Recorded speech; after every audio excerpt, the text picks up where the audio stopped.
Apple company अपनी पूरी 40 से 50 साल की हिस्ट्री में एक बहुत बड़ी डिसीजन ले रहा है, जो कि उन्होंने कभी भी ऐसा डिसीजन नहीं लिया था अपनी पूरी हिस्ट्री में। और जो काम 10 साल में हो रहा था वो अभी 1-2 साल में होने वाला है। एप्पल प्लान कर रहा है यूएस में जो आईफोन्स प्रोडक्शन होता था, हर आईफोन को इंडिया में शिफ्ट करने के लिए, प्रोडक्शन करने के लिए 100% प्रोडक्शन लाइन को ट्रांसफर करने के लिए यूएसए से इंडिया में, due to the reason of tariff.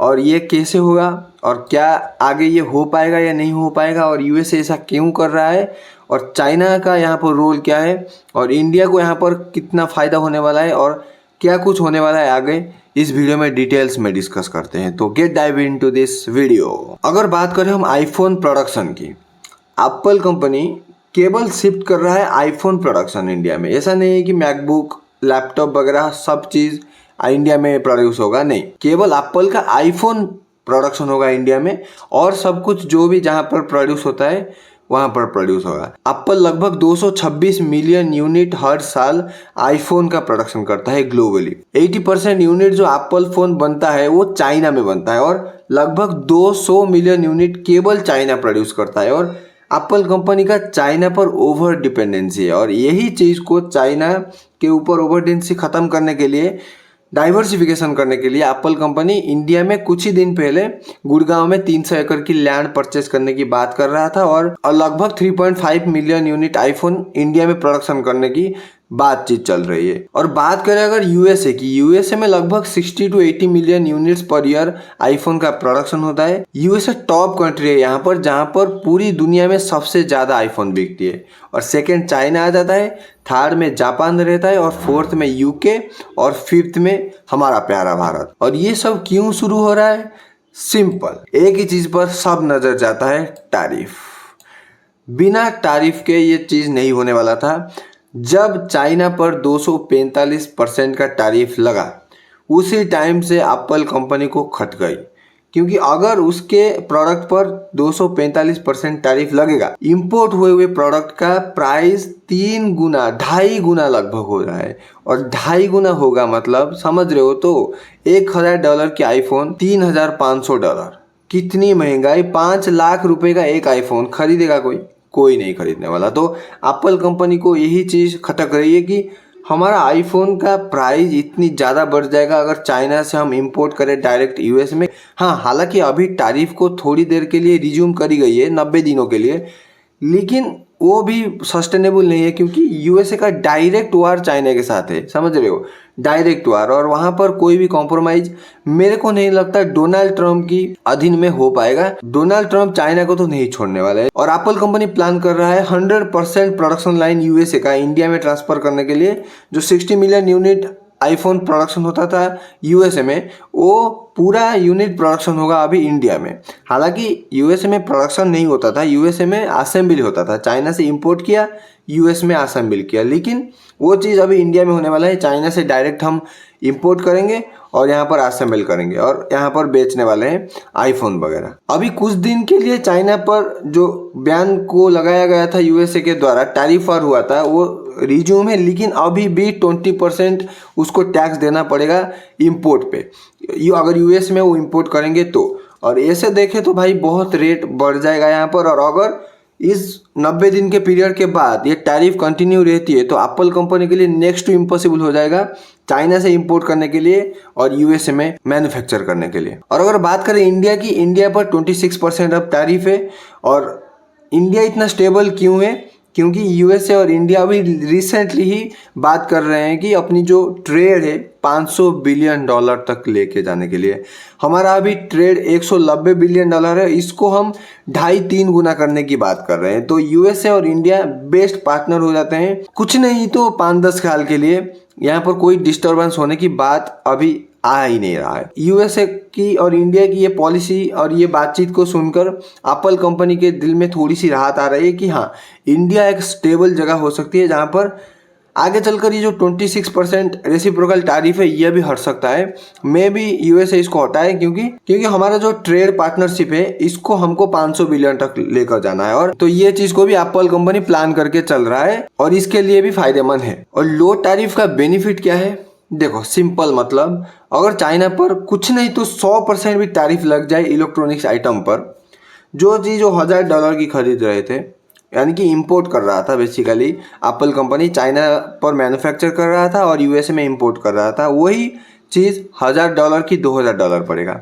और अगर $2000 पड़ेगा, कंपनी तो अपनी पॉकेट से नहीं लगाएगी या प्रॉफिट से नहीं काटेगी, वो सीधा सीधा चार्ज करेगी कंज्यूमर पर, और कंज्यूमर को $1000 का फ़ोन $2000 में पड़ेगा। और ये चीज़ बहुत ही ज़्यादा डिफरेंस ले आएगा यूएसए में एप्पल फ़ोन की सेल में, और लोग एप्पल फ़ोन को पकड़ेंगे ही नहीं। इतनी महंगाई, ठीक है वहाँ पर स्टैंडर्ड ऑफ लिविंग बहुत हाई है, लेकिन एक साइकोलॉजिकल फैक्टर भी आ जाता है, इतनी महंगा फ़ोन तो कोई नहीं खरीदने वाला, तो हर एक इंसान यहाँ पर एंड्रॉयड पर शिफ्ट कर जाएगा।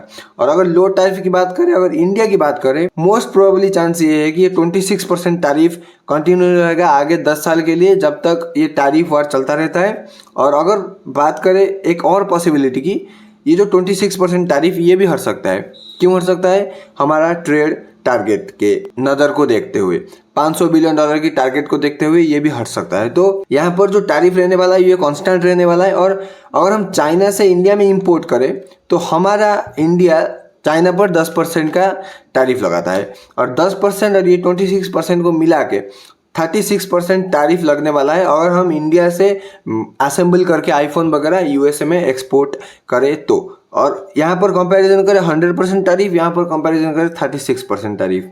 एक आईफोन, हाँ उसका रेट अभी भी बढ़ेगा, जो कि $1000 का पड़ रहा था। चाइना से अगर डायरेक्टली इंपोर्ट करा जाएगा, एक्सपोर्ट करा जाएगा, तो वहाँ पर पूरी $2000 की पड़ेगा। और अगर इंडिया से करा जाएगा तो लगभग $1350 या मैक्स टू मैक्स $1400 के आसपास पड़ेगा। अभी भी आईफोन का सेल गिरने वाला है, लेकिन अगर चाइना की कंपैरिजन में देखें तो इंडिया एक बेस्ट ऑप्शन बन जाता है एप्पल कंपनी के लिए प्रोडक्ट मैन्युफैक्चर करने के लिए। और यहाँ पर इंडिया का बेनिफिट क्या होगा? पहली बात, हमारा जीडीपी ग्रोथ रेट बढ़ेगा और जीडीपी यहाँ पर इंक्रीज करेगा। और दूसरी बात, हमारा जॉब मार्केट ऊपर जाएगा, जॉब मार्केट हाइक करेगा।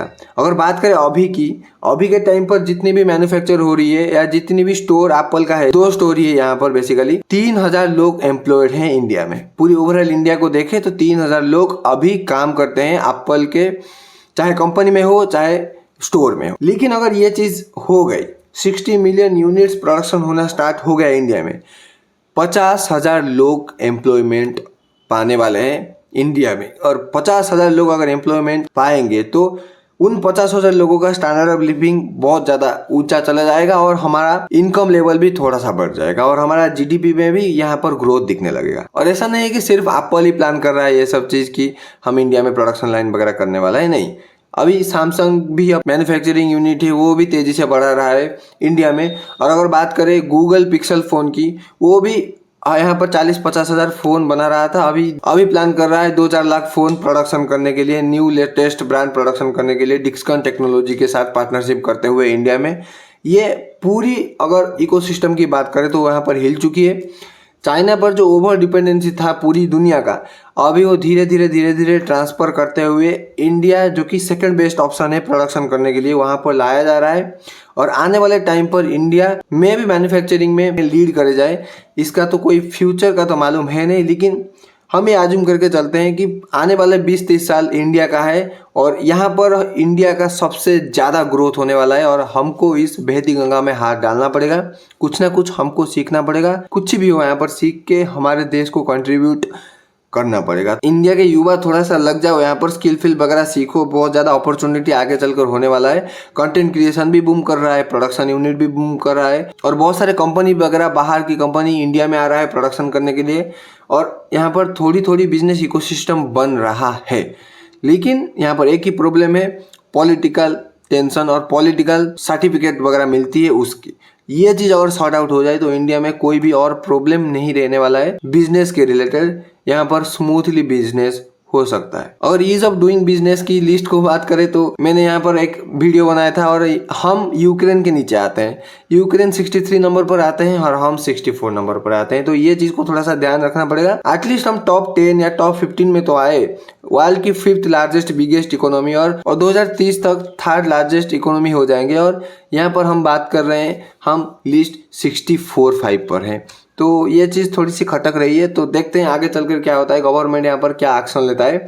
और एप्पल कंपनी 2026 का जो टारगेट लेकर चल रहा है, पूरी 10 साल की जो मैन्युफैक्चरिंग यूनिट वगैरह जहाँ पर जो एप्पल बैठा के रखा था, पूरी ट्रांसफ़र करने वाला है 1 साल के अंदर, क्योंकि उसके पास कोई ऑप्शन ही नहीं। अगर 2-4 साल लगा देंगे तो भाई एप्पल कंपनी का सेल एकदम खटाक से नीचे गिरेगी और खत्म एकदम। एप्पल कंपनी आईफोन प्रोडक्शन भाई ड्रास्टिकली खत्म हो जाएगी। तो देखते हैं क्या होता है, एप्पल कंपनी क्या डिसीजन लेती है, क्या होता है आगे चलकर। तो फिलहाल हम मिलते हैं एक और न्यू वीडियो में, तब तक के लिए जय हिंद।